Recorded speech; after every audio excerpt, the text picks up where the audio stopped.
Hello and welcome everybody to Blue Garden Cottage. You're looking at my parcel.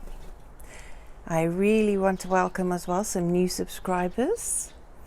I hope you enjoy us. If you want to catch up with what's been going on here, just click through some of the old videos. I will at some point make a new video for new visitors to the channel when I get around to that. But now I just literally in the last 2 minutes got my delivery of plants and from Pennard Plants. This side might be a better option. So I am very, very excited which plants they actually send. Okay, it's my seeds for soapboard. This is my soapboard seeds. There I can tell that's my lemon verbena. Oh, my lemon verbena. Let's hope it survives. I never have much luck with lemon verbena at all, and I'm determined to get it right. Oh, and there is my black lace alder. Look at that. That's going to be a bush one in the front garden, so I can get some of my berries off there, my elderberries, without it growing into a great big tree. So it'll be a shrub. I'll try and keep it small if it's possible. Oh, sorry to put you out of focus there. My soapboard, very happy to receive those. Put that there before it blows away. And then of course there is the lemon verbena, and then all the information is on the stick.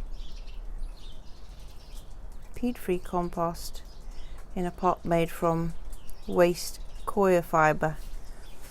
I know they can't do anything about the plastic. You can't send live plants that might need to be watered in a cardboard box without plastic, because it will wet the cardboard box and it wouldn't arrive at yours at all. So I know they have to use plastic just to get it to you. So I'll put that in a bigger pot. It doesn't need to be taken out of that, so I don't have to disturb the roots too much, and they'll just grow through that. That's really lovely.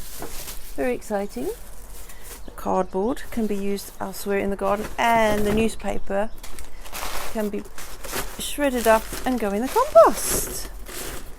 Even the cardboard can go in the compost, really, if I chop that up. Wow, very exciting stuff. My new plants. Yep. Black lace elderberries. Nice bush one. That'll be really exciting. I'm so glad we got those. Now I want to show you what I've been doing today in the garden. It's been really, really, really busy. Because, and I'll show you another time, I had, we opened up the wall for the chimney to open up the fireplace, and all the rubble, the smaller rubble, has gone on the path. One step closer to solving that. I shall cover that with something more pretty, and all the bigger bits have gone for bed edging, which means that I was able then to lay out beds and put the plants in the soil to get rid of the pots, as I said I was going to. So I've made a start. The tree cabbage is there. It's one of the celery that grew from the root of the original plant. I've got my lavender, and because the ground is so wet underneath, it's quite claggy. What I did was I just dug a little bit of a hole, filled it with some of the finer rubble for more drainage, some compost, and then I put the plants on top, and that's the raised bed then, so it raises the roots off the claggy soil, and that soil is quite wet and it's a little bit stinky, but it's not too bad, because there is the wood chips that had been put there before are still rotting, and they've still got mycelium on them. I think if it was too wet, the mycelium would be dead. It would just be horrible rotten. So there you go. And I've put the lavender in between this. So I've got lavender, 3 lavender plants there in between the apple trees. That is a buddleia, and I've still got my oregano there.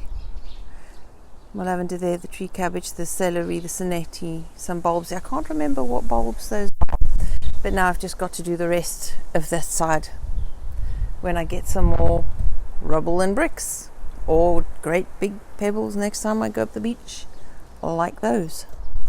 So if I can find more of them, I shall carry on with the other side. So that's what we've been doing. I've still got to sort that lot out and get the bigger chunks out, and I can use that elsewhere. The tadpoles are still good in the pond. Well, they're not actually tadpoles yet, they're still the spawn, they're still eggs. They are still got black nuclei in them, but the sacs are starting to deteriorate now, so I'm pretty sure they'll hatch soon. And the rest of the garden is still sopping wet, but I was able to use the sunshine and get some work done today. And in a minute I am going to put those plants where they belong. So there you are. Been busy in the garden, and it's been a dry day for the first time in ages. I've moved some of the plants from the cover out so that they could get some rainwater. That's the lupins. As soon as they are big enough, I will not put them in the front garden while they're that small. I want them much bigger before I put them in the ground. Definitely. My herb Robert that I overwintered on the windowsill upstairs has recovered nicely, and it's nice and green again. It was starting to be a bit sad for want of sunshine, so that'll go in one of the beds soon. It's one of my medicinals. The mushua are starting to grow already, which is great news. These irises are almost ready to go out in the ground in the garden in the front, and so are the brodiea. I have potted on some brand new calla lilies in there. What was in the hollyhocks? There is an astilbe over there that I got new ones, some new hostas and some ranunculus. So I'm just waiting. That one was growing well in the bag already, but these two, there one's poking a little shoot up there, so that's great. And I'm sure that one will, because those roots were still alive, so they just got to poke their heads out looking for the sunshine. And those are the ranunculus. The gladioli are also finally starting to put up little shoots there. The catnip has survived, and I am thinking I'm going to have to cut those pots off because their roots have gone down into there. Lovely. This mint will have to be potted on because I love my mint. I saved that from last year from cuttings I just put in a tub of water. And look,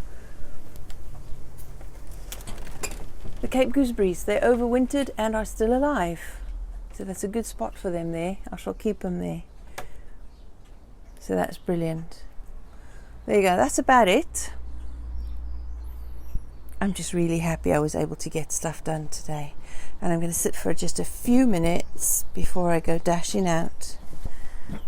Oh, this chair, look at the state of it. That is because, if you've seen on my Facebook and Instagram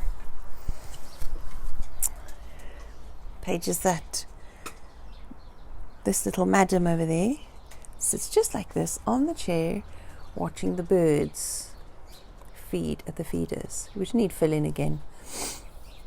So she loves sitting out here in the garden. Even if I'm not sitting out here, or the family, enjoying the outdoors in all weathers, because we can, little Missy over there is. The birds have made an utter mess over there because they still keep using the pots for a dust bath. So I don't know what I'm going to do about that. I did save those, I showed you, didn't I? Put some sea glass on newspaper just to stop them digging that up, because they were really and truly having a go there. Oh, listen to those birds. Yes, so we have opened up the fireplace. That was a very big job. Far more dusty than we thought it would be, and that's not talking about the soot, that's just the dust from the mortar and the bricks and everything that's in there. And we were quite horrified by what we found at the, shall we say, quality of the building work. But never mind, that's all taken back now to the basic bricks. We have this fireproof screed under there, which we will line the wall with, and we have from my friend a slate half. We will be getting a new lintel as soon as we've got the new lintel and all the building works done. Before we put the screed on, we're going to go and get the chimney swept, because we know it's still okay, it's a good one still, and then we will start sorting that out, and when that's all done I shall let you see what we've done. In fact, I'll probably do a small little video, just a short one, just to show you what we've got to so far. But we found let me show you the back boiler, the little copper back boiler. That is very heavy, chunky piece of copper tank. So we got that, plus the copper pipes that were actually running behind that board along the kitchen wall by the chimney breast. So if we can, we'll go and cash that in and see if we can get some money back off that, and that will help to pay for the lintel, because we need a new lintel. That one that's there is not good and it's cracked. And of course this cast iron piece here was where just above the tank and above the back of the fire to direct the smoke up the chimney. So I shall use that for something, I'm not sure, but I will really like to make a feature of that little thing. I don't know what we'll do with it, but I'll find something. So I'm really glad that all that rubble that came out of the fireplace has found a use, and I don't have to take anything to the skip and dump it at landfill. I'm glad I was able to make use of it. But I don't have enough. I need more. So I'm going to go and look for that soon. That's really good. And it looks a bit harsh now because it's all recycled stuff and rubble, but once the plants grow, it'll soften up those rough looking edges. So there you go, more upcycling and recycling and no waste. Very good. So my lovelies, I have to dash off now because the kitchen needs tidying up after messing around in there getting those pipes out, before I go and get my grandson to stay over tonight, and he would like to see what Grandpa and Grandma have been doing with the wall. He thinks we've turned Hulk, so I can show him the hole in the wall, except this hole in the wall doesn't give you cash. Mind you, it might do with that little copper tank. That would be good. So there you are. Oh, I don't want to leave. I want to sit out here and enjoy. Even though it's breezy and it's quite windy, this roof really does make a difference to keeping us warm under here, and it's good shelter. I think that's why the birds love it. And look how some of that nasturtium is overwintered and still flowering. The geranium looks a bit sad. Shall have to sort that out. Or rather pelargonium. They're not geraniums, they're pelargoniums. Bit different. Oh, look, the kiwi. Those nice shoots on the kiwi. All exciting stuff. And that apricot, look at it. Wow. Alright, my darlings. Gonna have to love you and leave you. Leave this wonderful, chilling moment. Because I've got a very short window to get some work done in the kitchen to tidy up. Mop up the dust off the floor. Just 2 more minutes, I think I'll sit here. And while I'm sitting and chilling, I hope that you all are chilling in some way. Enjoy whatever the weather throws at you. I know I can say that sitting in here because it's not raining right now. But enjoy whatever the weather throws at you. Oh, and breathe. What we would do without the outdoors, I have no idea. If you haven't already done so, please do remember to like, subscribe, and hit the notification bell so that whenever I post anything you could be notified. Do feel free to share, and do feel free to comment. Take care, people. I'll see you soon. Bye.